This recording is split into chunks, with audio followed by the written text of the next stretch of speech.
Hello dear students, मैं हूं संदीप और आप देख रहे हैं defective classes. Dear students, previous video में हम एक्सरसाइज 8.1 कंप्लीट कर चुके थे। आज की वीडियो के अंदर हम डिस्कस करने वाले हैं एक्सरसाइज 8.2। 8.2 के अंदर सेकंड मेथड आता है जिसका नाम है कुछ इस टाइप से, यानी कि टोटल डिफरेंशियल इक्वेशन को निकालने के लिए सेकंड जो मेथड होगा वो है regarding one variable as constant out of three variables. यानी कि इसमें आपने क्या करना है कि किसी भी एक वेरिएबल को आपने क्या ले लेना है, constant out of three variables. यानी कि उसमें टोटल थ्री वेरिएबल गिवन होंगे, एक वेरिएबल को आप क्या लोगे, कांस्टेंट लोगे और उसके तरीके से फिर हम सॉल्यूशन निकालेंगे। जो नॉर्मल फॉर्म होती है या फिर जर्नल फॉर्म होती है वो इस टाइप की है भी, ठीक है। ये क्या है, जर्नल फॉर्म है टोटल डिफरेंशियल इक्वेशन की। इसमें से हमें एक वेरिएबल को कांस्टेंट लेना है भी। क्लियर? तो स्टेप वाइज समझते हैं कि ये मेथड कैसे काम करेगा। जो फर्स्ट स्टेप होगा भी, फर्स्ट स्टेप हम ऑलरेडी पढ़ चुके हैं। First we check the condition of integrability is satisfy. यानी कि ये स्टेप तो हम एक्सरसाइज 8.1 के अंदर भी पढ़ चुके हैं भी। इंटीग्रेबिलिटी की जो कंडीशन है वो हर क्वेश्चन में सेटिस्फाई करवानी है, तो ऐसा ही आपने 8.2 के अंदर भी करना है। तो दिस यानी कि ये तो जो हो चुका है डन भी, ठीक है ना। अब आते हैं सेकंड स्टेप पे। सेकंड स्टेप से इस एक्सरसाइज का काम शुरू होता है भी। सेकंड स्टेप क्या कहता है कि टेक वन वेरिएबल, इसको जैसे मैंने यहाँ z लिख दिया है, आप x को भी कांस्टेंट ले सकते हो, आप y को भी कांस्टेंट ले सकते हो, वो डिपेंड करता है स्टेटमेंट और कंडीशन पे। तो मान लिया कि आपने जो वेरिएबल कांस्टेंट लिया वो क्या है, z। x y z तीन है, तीन में से कोई भी एक आपने कांस्टेंट लेना है। यानी कि इस z को, इस से का मीनिंग ये होता है, आप और भी ले सकते हो। यानी कि ये तो जस्ट नाम दिया है कि z हमने कांस्टेंट लिया है। अब अगर z कांस्टेंट है तो dz की वैल्यू क्या होगी, dz यानी कि डेरिवेटिव ऑफ z, और कांस्टेंट वैल्यू का डेरिवेटिव हमेशा क्या होता है, जीरो। दिस मींस dz की वैल्यू क्या हो जाएगी, जीरो। अगर आपने x को कांस्टेंट लिया है तो dx इक्वल टू जीरो, और y को कांस्टेंट लिया है तो dy इक्वल टू जीरो। उसके बाद तो ये हुआ भी सेकंड स्टेप डन। अब आते हैं थर्ड पे।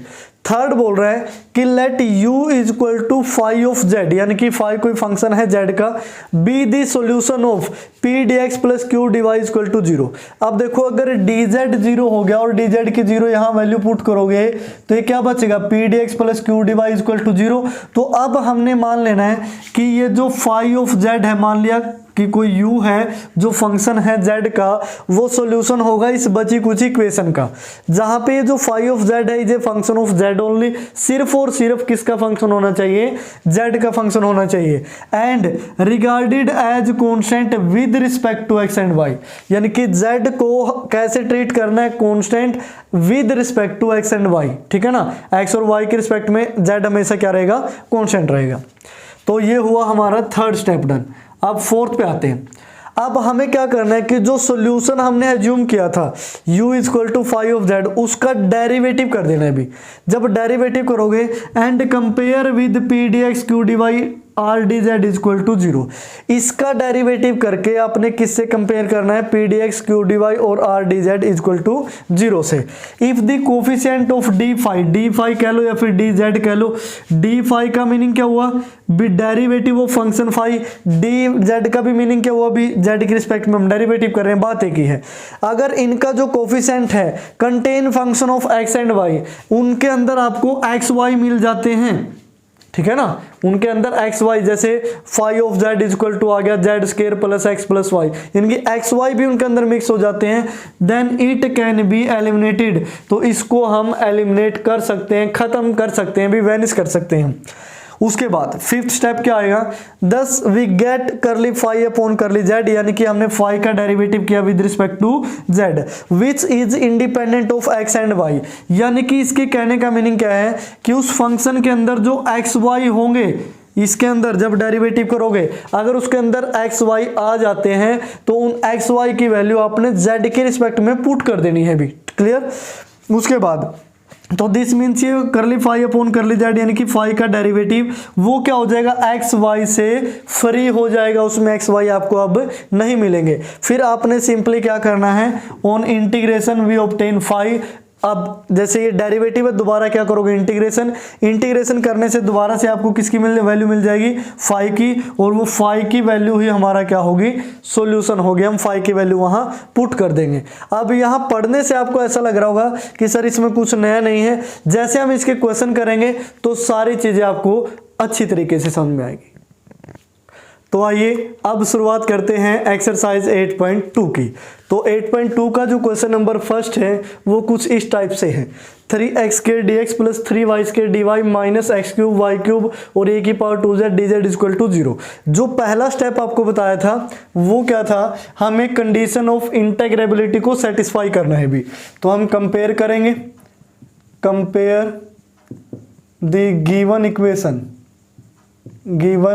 इक्वेशन विद किसके साथ कंपेयर करना है, p dx plus q dy plus r dz equal to 0। ठीक है, जब हम कंपेयर करते हैं देन वी गेट, जो हमें वैल्यू मिलती है, p की वैल्यू मिलेगी 3x², q की वैल्यू मिलेगी 3y² एंड जो r की वैल्यू मिलेगी वो नेगेटिव में है x³ plus y³ plus a to the power 2z।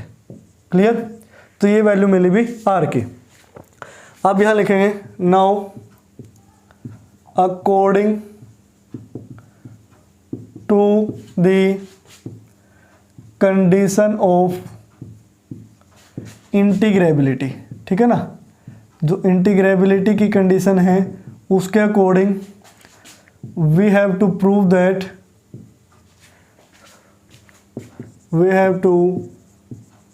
that अब हमें क्या प्रूव करना है भी, p और यहाँ करली q बाय करली z और यहाँ करली r अपॉन करली y प्लस q के बाद क्या आता है r, करली r अपॉन करली x और माइनस r के बाद p और यहाँ फिर z, और इस तरीके से प्लस r आगे, r के बाद आएगा p, यहाँ y माइनस p के बाद q और यहाँ x इक्वल टू क्या प्रूव करना है, 0।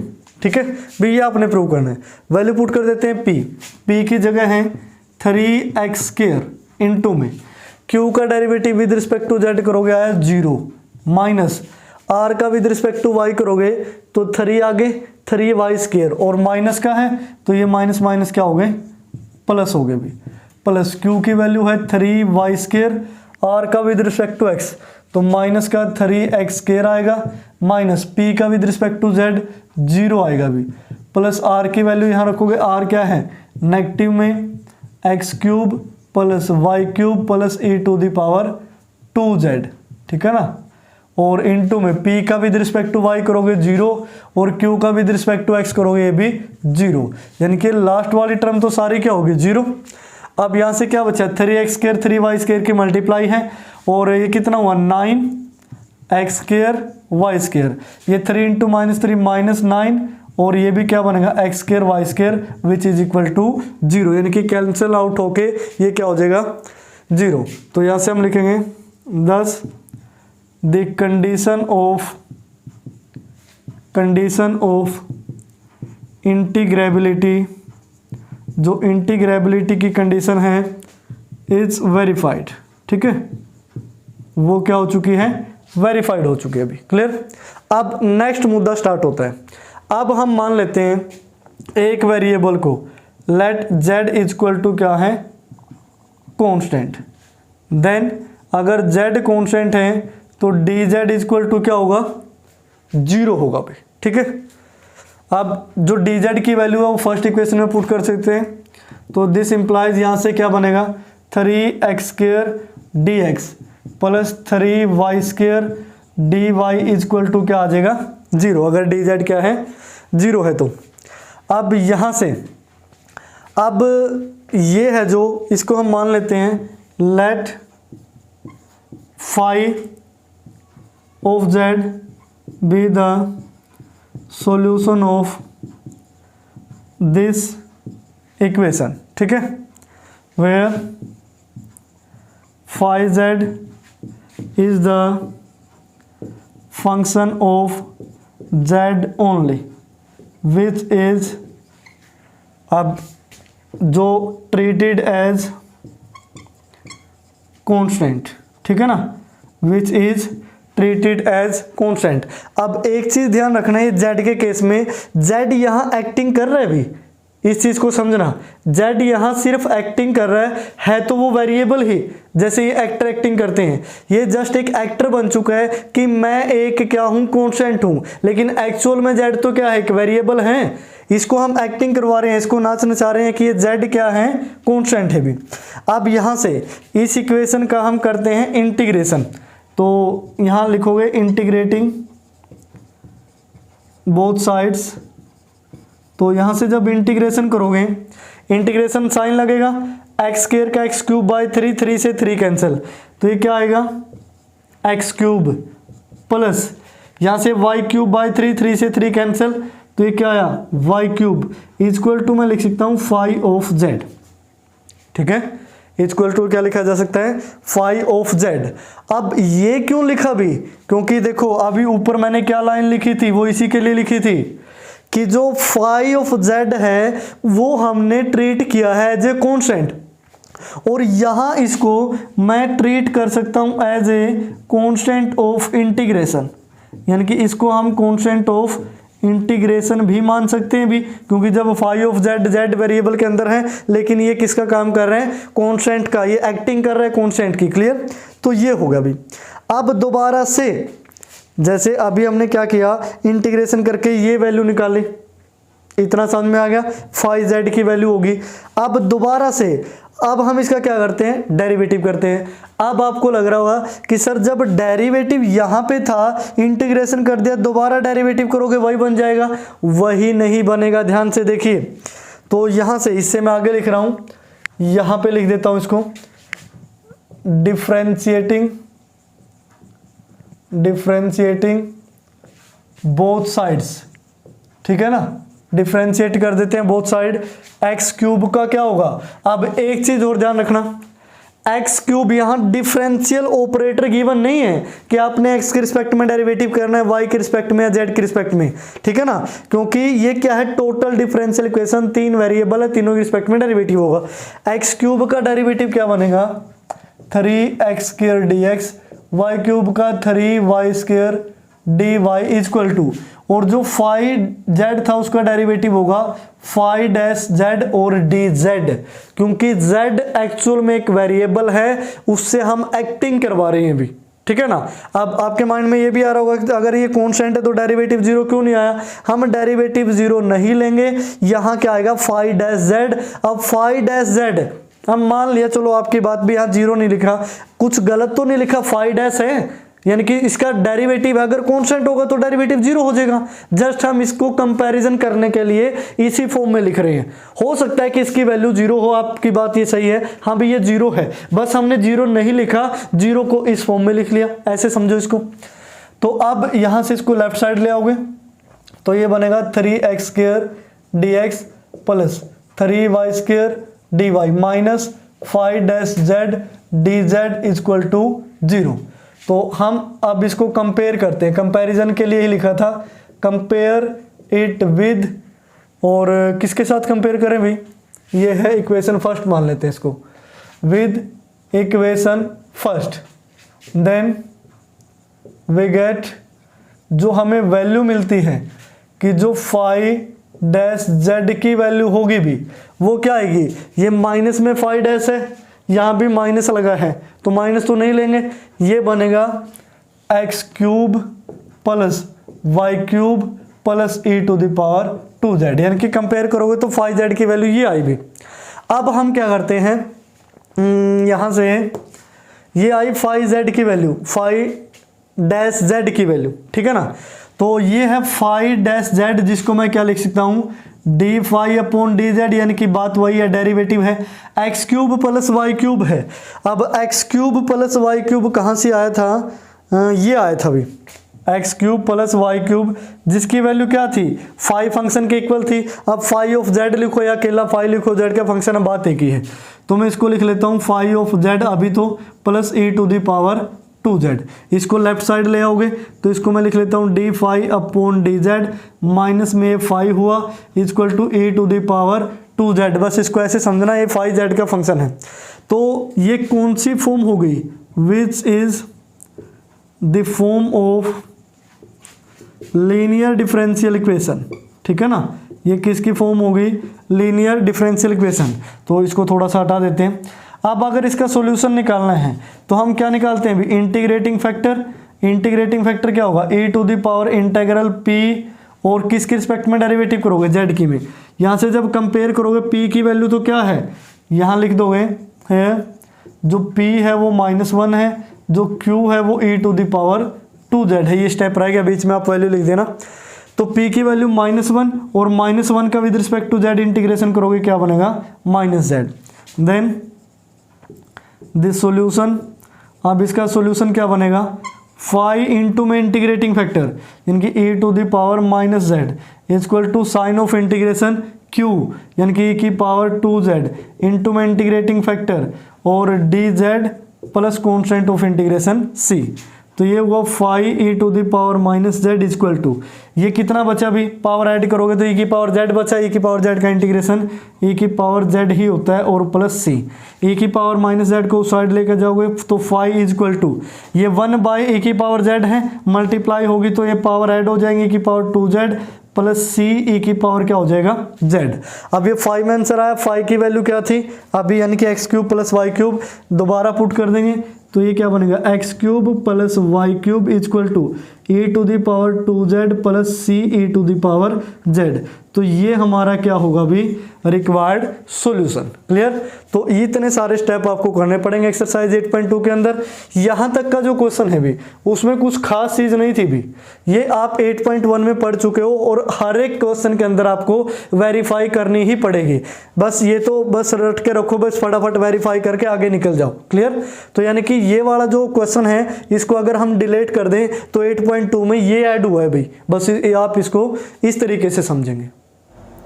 उसके बाद नेक्स्ट है क्वेश्चन नंबर सेकंड की स्टेटमेंट कुछ इस टाइप से, y plus b z plus C D x, x plus a z plus C D y, x plus A y plus B d Z equal to 0। अब यहाँ पे जो step 1 होगा भी, स्टेप 1 वही आपने क्या करना है, जो इंटीग्रेबिलिटी की कंडीशन है, इंटीग्रेबिलिटी की कंडीशन उसको आपने वेरीफाई करके दिखाना है भी। इतना तो आप प्रीवियस एक्सरसाइज में पढ़ चुके हो, तो ये पार्ट आप खुद से करोगे। नेक्स्ट आगे का मैं यहाँ से सोल्व कर देता हूँ। तो हम मान लेते हैं लेट कि z इक्वल टू क्या है, कॉन्स्टेंट। आप x y भी ले सकते हो, कोई इफेक्ट नहीं पड़ेगा भी, ठीक है ना, वो अपने अकॉर्डिंग होते हैं। तो यहाँ से जो dz की वैल्यू होगी वो क्या आएगी, 0, और इसको हम मान लेते हैं इक्वेशन नंबर 1। क्लियर। अब अगर dz इक्वल टू 0 है, अब फर्स्ट इक्वेशन के अंदर पुट करोगे, देन इक्वेशन फर्स्ट बिकम्स, अब जो इक्वेशन फर्स्ट है वो क्या बनेगी कि y प्लस बी और z plus C D x plus x plus A और z plus C D Y और इक्वल टू 0, क्योंकि dz क्या हो गया 0। अब दोनों में z प्लस सी है, कॉमन लेके उस साइड क्या कर देते हैं 0, तो ये क्या बनेगा y plus B D x और उसके बाद है यहाँ से plus x plus A D y equal to 0। अब इसको हम ऐसे लिखते हैं y डी एक्स ये अलग से प्लस x डी वाई, इसको इसके साथ लगा लेते हैं, ठीक है ना, और b डी एक्स इसको अलग लिख लेते हैं और a डी वाई इसको अलग लिख लेते हैं, क्योंकि ये फॉर्मूला हमें बनाना है, a d y equal to 0। इसको लिखा जा सकता है डेरिवेटिव ऑफ एक्स वाई, यानी कि x as it is y का derivative, y as it is x का derivative, plus b d x plus a d y equal to 0। अब हम क्या करेंगे, इंटीग्रेटिंग बोथ साइड, जब इंटीग्रेशन करोगे तो ये तो डेरिवेटिव से कैंसिल हो गया, एक्स वाई प्लस b का इंटीग्रेशन bx आएगा, a का इंटीग्रेशन ए वाई आएगा is equal to phi z. अब फाई जेड को डिफाइन कर देते हैं, where phi z is the constant of integration. ये क्या है, कांस्टेंट ऑफ इंटीग्रेशन है भी, ठीक है, एंड ट्रीटेड एज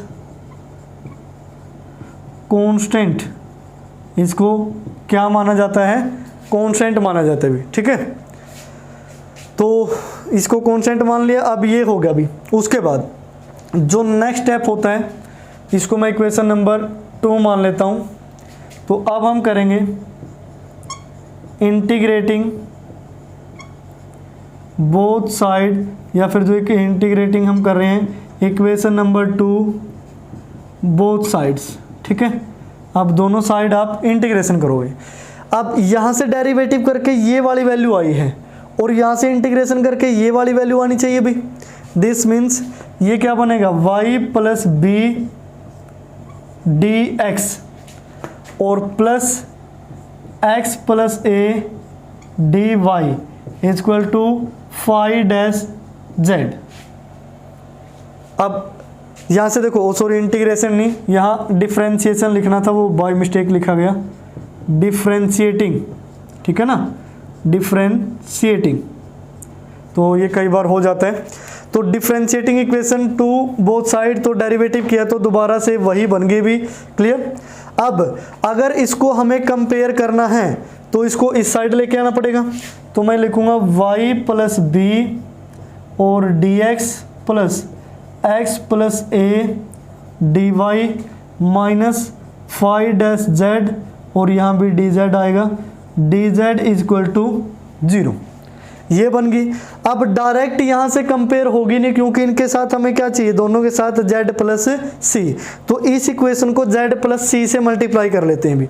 इस इक्वेशन को जब z प्लस सी के साथ मल्टीप्लाई करोगे तो ये बनेगा y plus B into Z plus C D x plus x plus A और z plus C D Y, और z प्लस सी की मल्टीप्लाई यहाँ भी होगी, माइनस में z plus C phi dash Z और D Z is equal to 0।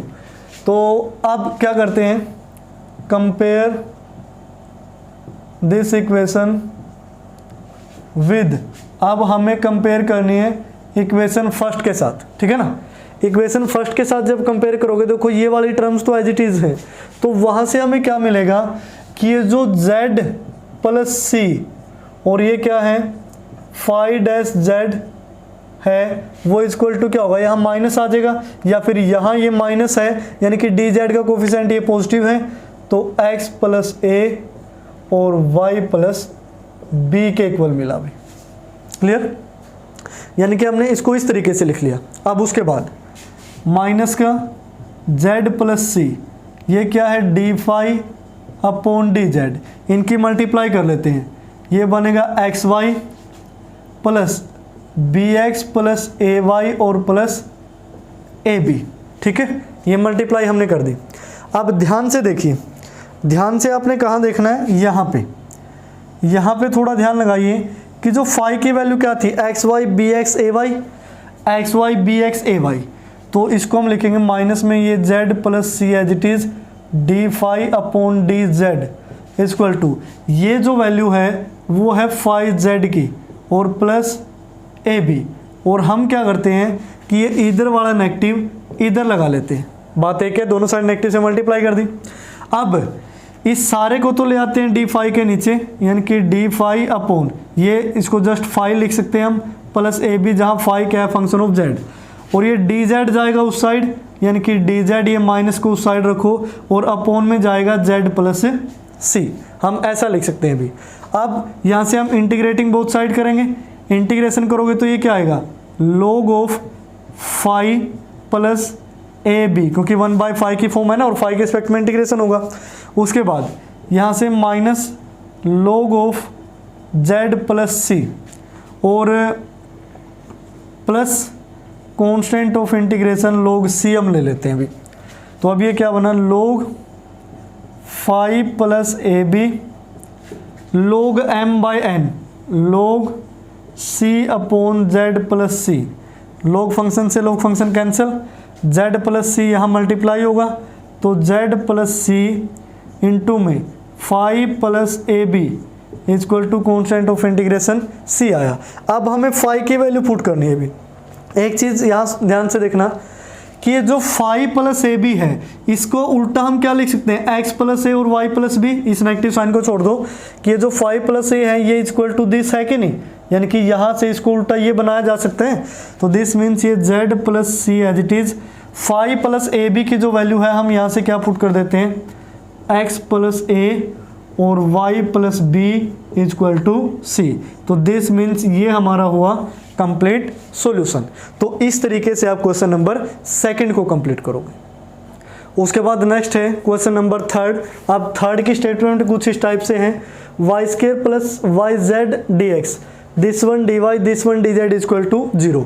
तो step 1 आपने खुद करना है, भी कंडीशन ऑफ इंटीग्रेबिलिटी वेरीफाई करनी है। उसके बाद का देखिए, अब हम मान लेते हैं लेट, अब इसमें भी हम जेड को ही कॉन्स्टेंट मान लेते हैं भी, ठीक है ना, कि जेड क्या है, कॉन्स्टेंट है, सो दैट जो डी जेड की वैल्यू है वो क्या हो जाए 0। इसको हम मान लेते हैं इक्वेशन नंबर 1।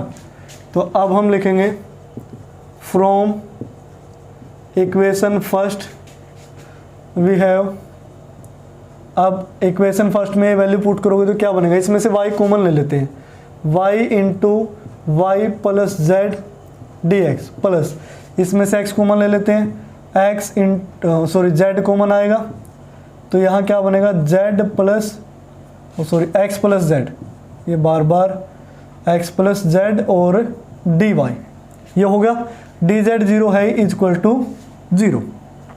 तो ये स्टेटमेंट बनी हुई। अब यहाँ से हम क्या करते हैं, y into y plus z D x, ये इसी साइड, इसको लेफ्ट साइड राइट साइड ले जाते हैं, माइनस का z हुआ x प्लस जेड और ये हुआ dy। अब x प्लस जेड को इसकी डिवाइड में ले आते हैं, ये बनेगा dx upon x plus z equal to, ये बनेगा माइनस z और ये यहाँ ले जाते हैं दोनों को, y into y plus Z और dy, ऐसा हम लिख सकते हैं। और फिर इसको लेफ्ट साइड ले आते हैं, तो यानी कि dx upon x plus z plus z upon y into y plus z dy equal to 0। तो इसको हम लिख लेते हैं dx upon x plus z, ये तो है ही, इसको थोड़ा सा अलग फॉर्म में पार्शियल फ्रैक्शन की हेल्प ले लेते हैं, 1 by y minus 1 by y plus z लिख लेते हैं। भी ध्यान से देखिए एक बार, एलसीएम तो यही आएगा, y प्लस जेड और माइनस में क्या हो जाएगा y, तो दिस मीन्स y से y कैंसिल, सेम वही बन जाएगा, और यहाँ से dy इक्वल टू 0। अब कर देते हैं दोनों साइड इंटीग्रेशन, इसका इंटीग्रेशन करोगे तो ये क्या बनेगा, log of x plus z plus ये क्या बनेगा log y, और ये क्या बनेगा माइनस में log of y plus Z, और इक्वल टू हमें क्या लेना होता है phi z, where phi z is the constant of integration, ठीक है ना। फाई जेड को हम क्या लेंगे, कांस्टेंट ऑफ इंटीग्रेशन लेंगे भी, क्लियर। तो अब ये log m प्लस n यानी कि x y into x plus Z, और ये डिवाइड में हो जाएगा, यानी कि तीनों को जब हम सोल्व करेंगे तो ये बनेगा y into x plus Z, और ये डिवाइड में आएगा y plus z equal to, ये क्या बनेगा फाई ऑफ जेड, ठीक है। अब देखो ये log में है, और जनरली हम क्या करते हैं, जब सारा इंटीग्रेशन log के अंदर आता है तो कांस्टेंट ऑफ इंटीग्रेशन भी log के अंदर लेते हैं भी, क्योंकि log फंक्शन वहाँ से कैंसिल आउट हो जाता है। अगर मैं इसको इस तरीके से लिखता कि log ऑफ फाई जेड, तो बात तो एक ही थी भी फाई जेड कांस्टेंट है, log ऑफ फाई जेड भी क्या आएगा कांस्टेंट वैल्यू, तो हम इसको ऐसे भी लिख सकते हैं log ऑफ फाई जेड। अब ऐसे लिखोगे तो यहाँ से हमें आसानी हो जाएगी, तो इस टाइप के केस में आप log भी ले सकते हैं इसके साथ में, ताकि फंक्शन कैंसिल आउट हो जाए, क्योंकि ये जस्ट क्या है, कांस्टेंट ऑफ इंटीग्रेशन है। तो यहाँ से वैल्यू आई y into x plus Z और y plus z equal to 5z। अब यहाँ से दोबारा से अब हम क्या करते हैं, डिफ्रेंशिएट, इनकी डिफ्रेंशिएटिंग बोथ साइड्स। तो हम क्या करते हैं, दोनों साइड डिफ्रेंशिएट कर देते हैं। यहाँ देखो प्रोडक्ट रूल भी है, कोसेंट रूल भी है। तो यहाँ से क्या बनेगा, ये नीचे तो बन गया y प्लस जेड का होल स्क्वायर, ऊपर क्या बनेगा y plus z as it is, y plus z as it is, ठीक है ना। इसका डेरिवेटिव, इसका क्या करना पड़ेगा, डेरिवेटिव। जब इसका डेरिवेटिव करोगे तो इसमें क्या लगेगा, प्रोडक्ट रूल, इनकी y एज इट इज। अब देखो x का और z का डेरिवेटिव करना है। अब ये गलती मत कर देना कि x का डेरिवेटिव 1 और z का भी 1, क्योंकि आपको ऑपरेटर गिवन नहीं है कि आप x के रिस्पेक्ट में करोगे y के रिस्पेक्ट में। x का डेरिवेटिव क्या बनेगा, dx, और ये क्या बनेगा, dz। उसके बाद x plus z as it is, x plus z as it is, और y का dy। यानी कि अभी तक क्या हुआ है कि v as it is u का डेरिवेटिव किया है। अब क्या आएगा, u एज इट इज, यानी कि माइनस में y x plus z, u as it is v का डेरिवेटिव, v का डेरिवेटिव क्या आएगा, dy और प्लस dz, ठीक है ना। तो इस तरीके से ये आया। अभी इसको ऐसे समझना, तो यहाँ ब्रैकेट लगाने की जरूरत नहीं है, ये तो अलग हो गया, क्लियर। अब हम क्या करते हैं, सारे की मल्टीप्लाई कर लेते हैं, और राइट साइड में एक चीज़ रह गई, यानी कि 5z का जब डेरिवेटिव करोगे तो वो क्या बनेगा, 5-z और dz। इस बेचारे को भूल गए थे। तो अब यहाँ सभी की मल्टीप्लाई कर लेते हैं, तो ये बनेगा y प्लस जेड की y के साथ है, तो ये क्या बना, y स्क्वायर प्लस zy, और dx के साथ मल्टीप्लाई कर दी। उसके बाद y plus z into y और dz, यानी कि सेम यही बनेगा, y स्क्वायर प्लस zy, और इसके साथ क्या आया, dz। इसकी मल्टीप्लाई अब इसके साथ, तो y इंटू एक्स, ये क्या बना, xy, और y इंटू जेड yz, और z की मल्टीप्लाई करोगे तो zx प्लस जेड स्क्वायर और dy।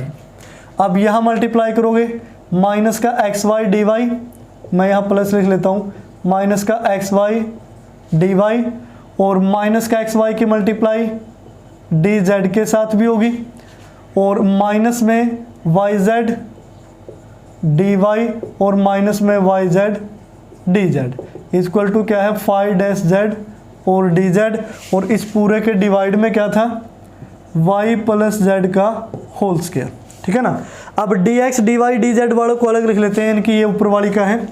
तो dx वाला तो सिर्फ यही है, y square plus zy dx, plus अब dy वाले देखो, dy वाला ये है xy plus yz plus zx plus z square, और dy में यहाँ क्या है, माइनस xy और माइनस yz, और ये dy हो गया।